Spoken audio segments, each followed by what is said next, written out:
نحمده ونصلي على رسوله الكريم اما بعد فاعوذ بالله من الشيطان الرجيم بسم الله الرحمن الرحيم رب اشرح لي صدري ويسر لي امري واحلل عقدة من لساني يفقهوا قولي۔ اللہ تعالیٰ کا لاکھ لاکھ شکر ہے جس نے ہمیں انسان بنایا، دنیا کی تمام نعمتیں ہمارے لیے پیدا کی، زمین و آسمان اور ان میں پائی جانے والی تمام چیزیں انسان کے لیے مسخر کی کہ انسان اپنی ضرورت کے مطابق ان چیزوں سے جیسے چاہے حدود کے اندر رہتے ہوئے فائدہ اٹھائے۔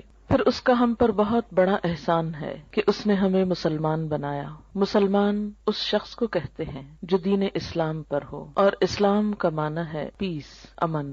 گویا مسلمان وہ شخص ہوتا ہے جو پرامن ہوتا ہے، اندر سے پرسکون ہوتا ہے، لوگوں کے ساتھ پرامن ہوتا ہے۔ لوگوں کے ساتھ وہی شخص پرامن ہو سکتا ہے جو اندر سے پرسکون ہو۔ اگر کوئی شخص خود اندر سے بے چین ہو، غیر مطمئن ہو، غم، غصے، غضب کا شکار ہو، وہ شخص دوسروں کے ساتھ اچھا معاملہ نہیں کر سکتا۔ اسی طرح وہ شخص جو اندر سے بدنیت ہو، حسد کا شکار ہو، بدگمانی کا شکار ہو، برے جذبات کا شکار ہو، وہ شخص بھی دوسروں کے ساتھ اچھا برتاؤ نہیں کر سکتا۔ نبی اکرم صلی اللہ علیہ وسلم نے مسلمان کی تعریف یہ بتائی کہ المسلم من سلم المسلمون من لسانہ و یدہ، مسلمان وہ ہوتا ہے جس کے ہاتھ اور زبان سے دوسرے مسلمان سلامت رہیں، یعنی ان کو کوئی تکلیف نہ پہنچے۔ تو جیسا میں نے عرض کیا کہ دوسروں کو سلامتی وہی دے سکتا ہے جس کا اپنا دل سلیم ہو، سلامت ہو۔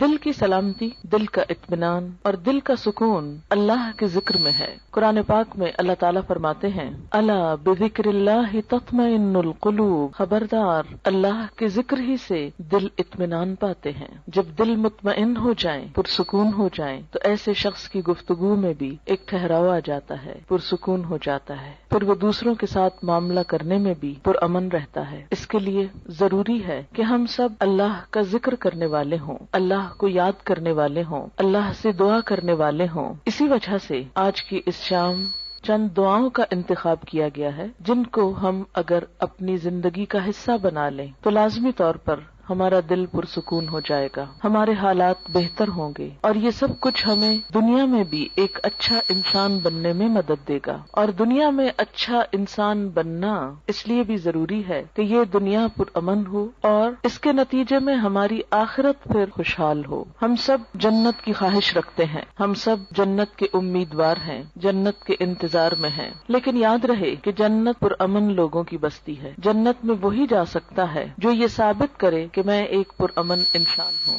دنیا میں بھی جو انسان خود پرامن طریقے سے نہیں رہتا اور دوسروں کی جان، مال، عزت، آبرو پر حملہ کرتا ہے یا ان کو نقصان دیتا ہے تو ایسے شخص کو معاشرے میں کھلم کھلا چھوڑ نہیں دیا جاتا۔ دنیا میں بھی ایسے شخص کی جگہ جیل خانہ ہوتی ہے۔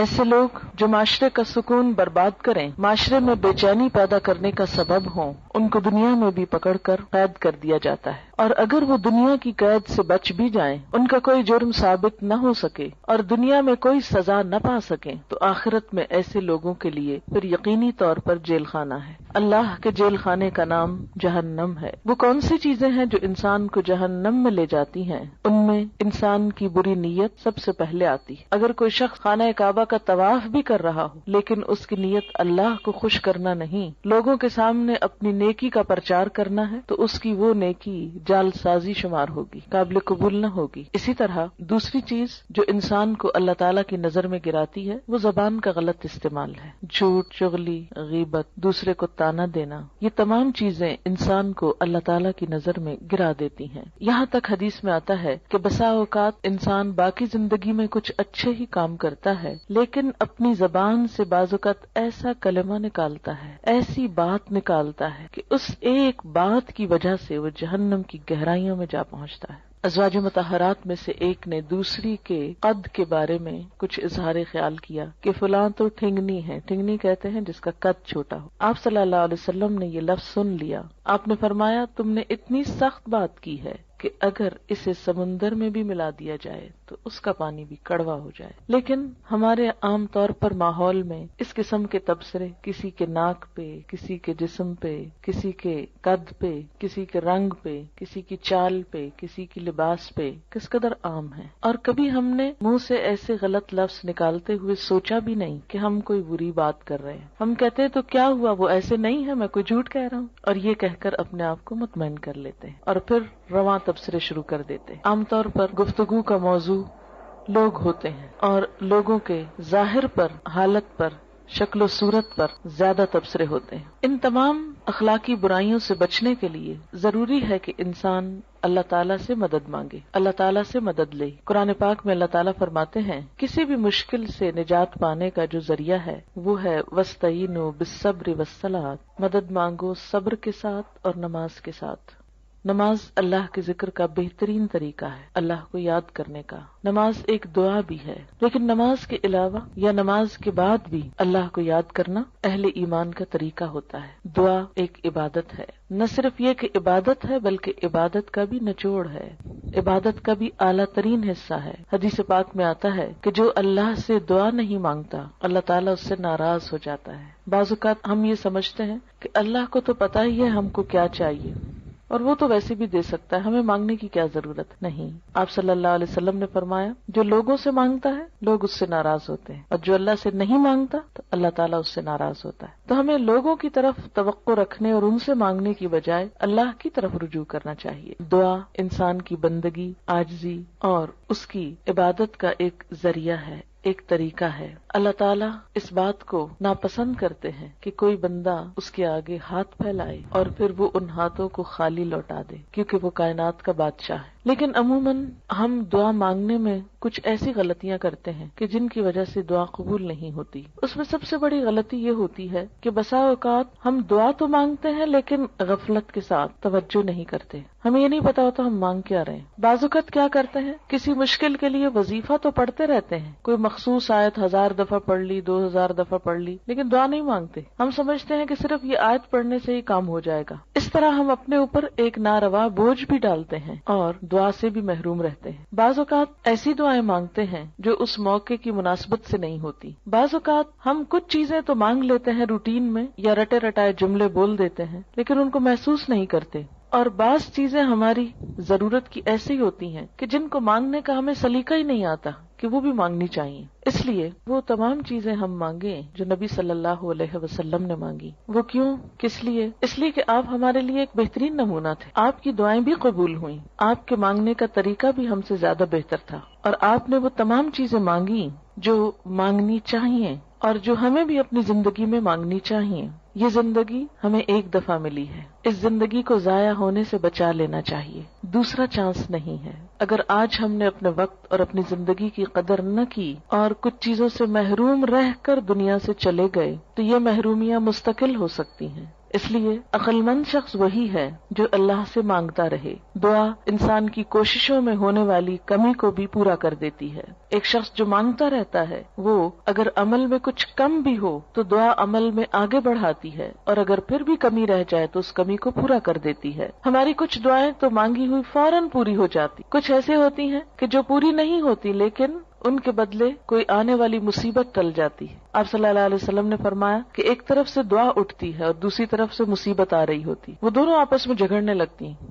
دعا مصیبت کو اوپر لے جاتی ہے کہ واپس جاؤ، اس بندے پہ نہیں آؤ، اور مصیبت اترنا چاہتی. پھر فرمایا جس میں زیادہ زور ہوتا ہے وہ دوسرے کو دبا لیتی. اگر دعا میں طاقت ہے، دعا میں قوت ہے، شوق ہے تو وہ مصیبت کو واپس لے جائے گی. اور اسی طرح اگر دعا پھیکی ہے، ڈھیلی ڈھالی ہے، یا مانگی نہیں یا پوری نہیں تو پھر مصیبت آ جاتی ہے. تو دعا کا ایک فائدہ کیا ہے؟ بسا اوقات وہی چیز مل جاتی جو ہم مانگ رہے ہوتے ہیں. بعض اوقات وہ تو نہیں ملتی، وہ جا رہی ہوتی ہے لیکن راستے میں وہ ایک آنے والی مصیبت کو واپس لے جاتی. مثلا انسان پہ کوئی بیماری آنے والی ہوتی اور انسان کو نہیں خبر کہ اس کے ساتھ یہ ہونے والا ہے. انسان کچھ اور مانگ رہا ہوتا ہے، مال مانگ رہا ہوتا ہے، اولاد مانگ رہا ہوتا ہے، گھر مانگ رہا ہوتا ہے، یا جو ہماری عام روزمرہ زندگی میں مانگنے کی چیزیں. اب اس کو وہ تو نہیں ملتا جو وہ مانگ رہا ہے لیکن وہ مصیبت ٹل جاتی ہے جو آنے والی تھی، کیونکہ اگر وہ آ جاتی تو یہ مانگی ہوئی چیز ملنے کے باوجود وہ اس کی خوشی نہ دیکھ سکتا. مثلاً اگر ایک انسان کی موت آ رہی اور وہ زندگی نہیں مانگ رہا، وہ گھر مانگ رہا ہے. اگر اس کی دعا اسی طرح قبول کر لی جائے، اس کو ایک اچھا گھر مل جائے، لیکن گھر ملتے ہی اس کی زندگی باقی نہ رہے، تو اس کو اس گھر کے ملنے کا کیا فائدہ ہوا؟ کوئی فائدہ نہیں، کیونکہ وہ تو زندہ ہی نہ رہا. اس لیے اللہ تعالیٰ کو زیادہ بہتر طور پہ پتا ہوتا ہے کہ اس وقت ہماری ضرورت زندگی ہے یا گھر ہے، مثلاً یا صحت ہے یا اولاد ہے. بعض اوقات انسان اولاد کی دعا کرتا ہے، بیٹے کی دعا کرتا ہے، جو ہمارے معاشرے میں عام طور پر ہے، لیکن اللہ تعالیٰ وہ نہیں دیتا، اس کے بدلے میں کچھ اور دے دیتا ہے جو اس سے زیادہ انسان کی ضرورت ہوتا ہے. تیسرا طریقہ یہ ہوتا ہے کہ جو کچھ انسان مانگتا ہے وہ نہ تو وہ ملتا ہے، نہ مصیبت ٹلتی ہے، بلکہ آخرت کے لیے جمع ہو جاتا ہے، انسان کی نیکیوں میں بدلتی جاتی ہے دعا. کوئی مانگی ہوئی دعا ضائع نہیں جاتی. یہ یاد رکھیں کہ دعا ایک ایسی نیکی ہے جو ضائع نہیں ہوتی، وہ اپنا اثر ضرور رکھتی ہے. کچھ کام تو ایسے نا جو ہم کرتے بھی رہے تو ضائع ہوتے جاتے ہیں، کوئی نتیجہ ہی نہیں نکلتا. مثلا دنیا میں کئی ایسے بزنس ہوتے ہیں، انویسٹ کرتے ہیں لیکن اس کو کوئی فائدہ نہیں ہوتا، الٹا نقصان میں جاتے ہیں. لیکن دعا ایسی انویسٹمنٹ ہے جو ضائع نہیں جاتی. آپ مانگتے چلے جائیں، اگر دنیا میں کچھ نہیں بھی ملا تو آخرت میں اس کے بدلے میں اتنا کچھ جمع ہو جائے گا کہ وہاں جا کر انسان تمنا کرے گا، اے کاش میری کوئی دعا دنیا میں نہ سنی جاتی اور مجھے آج ہی سب کچھ مل جاتا. پیغمبر ساری زندگی ایک دعا مانگ کر مایوس نہیں ہوئے. حضرت زکریا علیہ السلام ایک جگہ پر کہتے ہیں وَلَمْ أَكُمْ بِدُعَائِكَ رَبِّ شَقِيًّا، کہ اے میرے رب تجھ سے دعا مانگ کر تو میں کبھی نامراد ہوا ہی نہیں. یہ تو ایسا کام ہے جس کے بعد نامرادی ہے ہی نہیں، نقصان ہے ہی نہیں، خسارہ ہے ہی نہیں. اس لیے انسان کو مانگتے رہنا چاہیے. وآخر دعوانا الحمد للہ رب العالمین.